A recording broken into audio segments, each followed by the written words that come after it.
Hello everyone, welcome back to FairlyDeterminedFM with me. My name is Chris. I hope you're all doing very, very well. It's not been the easiest transfer window so far, but I have gotten some of the players that I wanted to get in. Let's go meet them.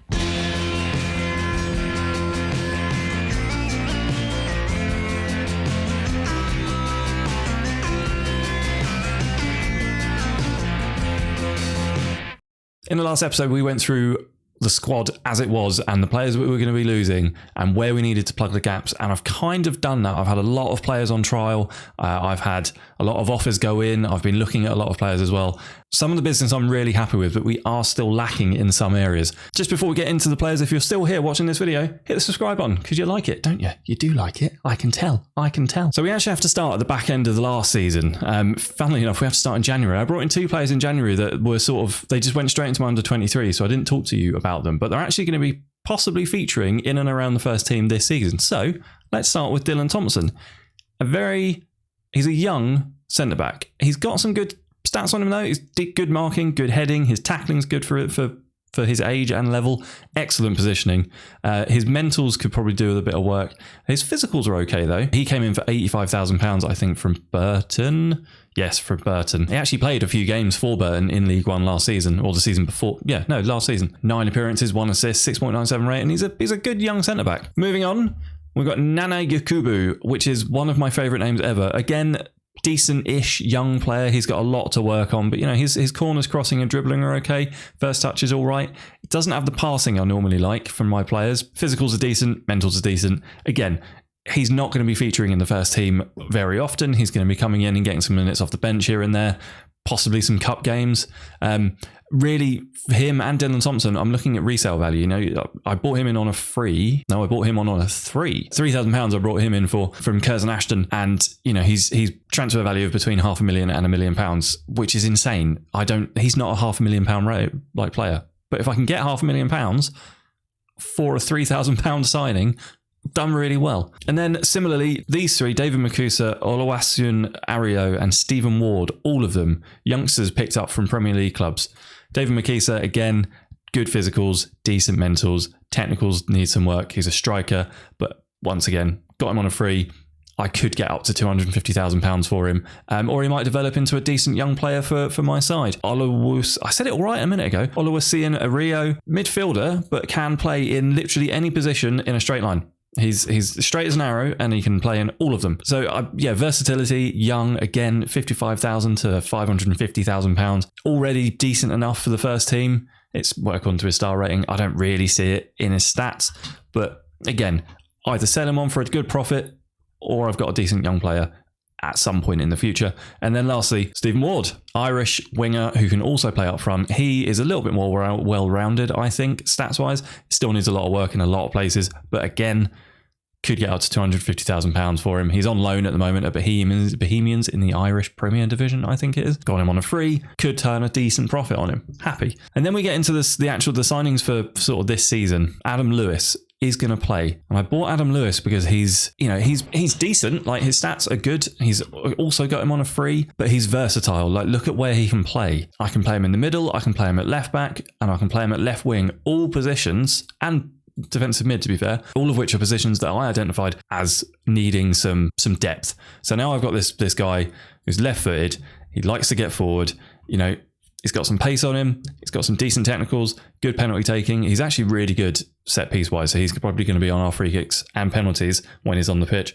Yeah, he's just another really well-rounded player on a free who can play in all the positions that I needed strengthening in. So just a really good, it's a tactical signing, that one, I think. It's a tactical signing. So welcome, Adam Lewis. Now then, right, Dylan Markande. I said I wasn't going to bring Dylan Markande back in on loan because I felt that there were better options for his position, potentially. So I signed him on a free instead. His contract was up at Southampton. They didn't want to give him a new contract. I was like, well, I don't want to use up a loan space for him, because I do think that I could get some better players in on loan. But to take up just a spot in the squad, sure, I'll do that for a freebie. Again, his value, 110,000 to 750,000. We know he's a decent player. He played well for us last season. He got 8 goals, 11 assists, and 3 players in the match in League Two. We know he's a good player. He's got some work to do development-wise, but we know he's good. And again, another versatile player. He can play on the right, he can play on the left, he can play back at left back if we need him to. I wouldn't necessarily with his tackling, but in a pinch, good. He's already decent enough for the first team. He made sense. It made sense to me as a signing to just bring him back in. So yeah, welcome. And look, he's pleased to have joined and to play for me. Thanks, Dylan. So Dylan Markande, welcome back to Leyton Orient. Then we've got another youngster, Gerald Quansah, also brought in with a view to the future, but he's out on, I think he's going out on loan. I think got an offer in for him from several clubs who want him on loan. So he's not going to be really featuring. But yeah, again, decent young player. Decent physicals, decent mentals, got a lot of work to do in his technicals, but for free with an eye on profit or the future, I think he makes a good signing. So that's Gerald Quansah in at centre-back. Can also play right-back as well. And for some reason, he can also play striker, I presume, because he's got good jumping reach and good heading. And he would make a good target forward, potentially. Again, in a pinch. Who knows? So welcome, Gerald. Dominic Ball. Now this guy is good. Important player in his prime years. Signed on a free. He's a ball-winning midfielder who can also play in the centre and at right back and at centre back in a push, in a pinch, in a push. But primarily he's going to be sitting in that defensive midfielder role, which frees Jake Forster-Caskey up to play further up in the pitch in that centre midfield attacking role, which I want him in. But yeah, I mean, this guy's incredible. Like, excellent physicals. A little bit slow, but we don't really need the pace in that defensive midfielder role. Another player with good leadership, good positioning, teamwork, work rate, tackling, passing's okay. He's just a good midfielder. Like, he's going to do well. Again, signed him on a free. He's on 1.7 grand until 2026. So we've got him for a while. What swung it was that he's pleased that we're going to be a yo-yo club between League One and League Two, I guess, in the next couple of seasons. I've got higher aims than that, Dom, if I'm honest, but So welcome to the club, Dominic Ball. Miles Kenlock. Sort of a backup left back. I brought him in. So because of the situation with Ethan Bristow, which I'll go into just after Miles, I needed to bring in another left back. So I brought him in as an impact sub. He's decent. He's a fringe player on a free. Again, he's on £850 a week until the end of the year. So if it's not a long-term contract if he's not really performing, but I think he's going to be decent. He's going to be featuring from the bench for me. He will do. So I mentioned Ethan Bristow, and this one sucked. This hurt. I tried to sign him, but at some point between me realising this contract was up and actually getting the ability to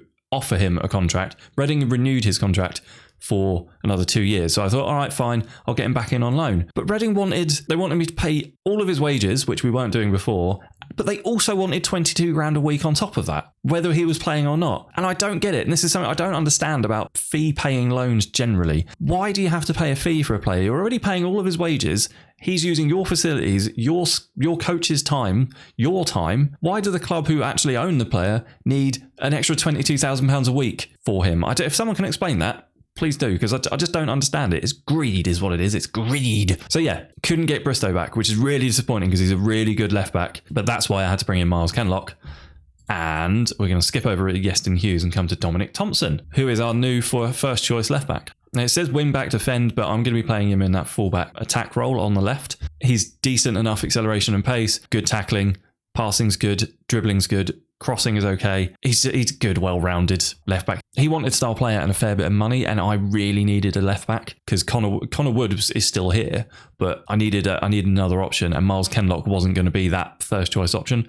So I sort of crumbled to his demands a little bit, but he's good. Like he's performed really well in the friendlies. He reminds me of Ethan Bristow a lot in that he's getting really far up the pitch, up here, and he's getting crosses in, getting assists. Yeah, welcome Dominic. Iestyn Hughes, another youngster, this time at right back, who again will be featuring in and around the first team. He's pacey, he's got a lot of work to do again, but for a backup right back, I think he's going to do okay.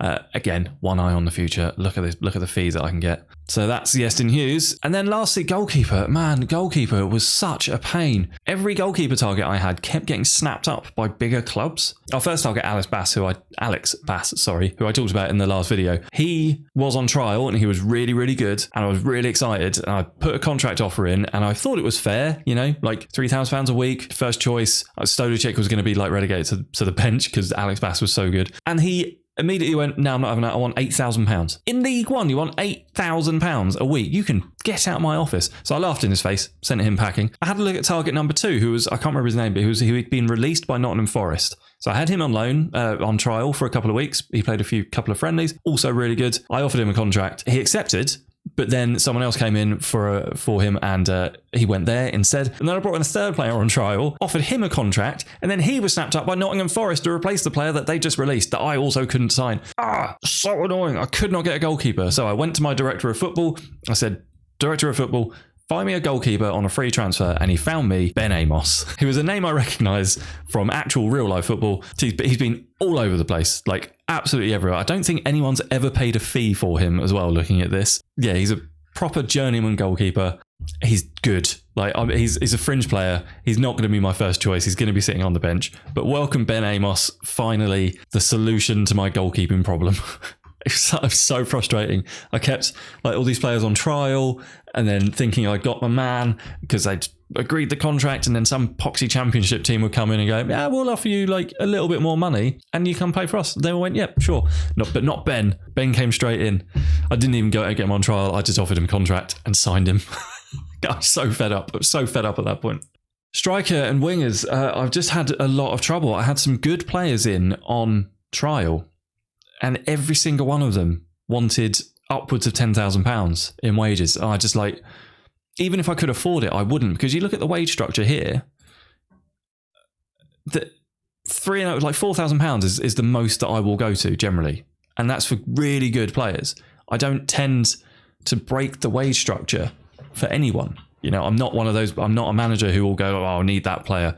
You could argue for Dominic Thompson that I kind of did that, but I didn't really break the structure because he hasn't gone over the £4,000, you know?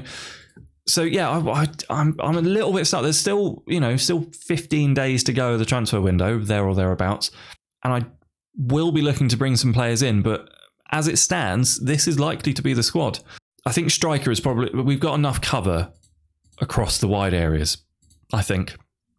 You know, Nani Yakubu can play. Daniel Nkrumah is still around. I gave him another year on his contract. Nani Yakubu, Daniel Nkrumah, Smythe, Spyro, Markande and Adam Lewis. We do have cover in those positions, those left and right wings.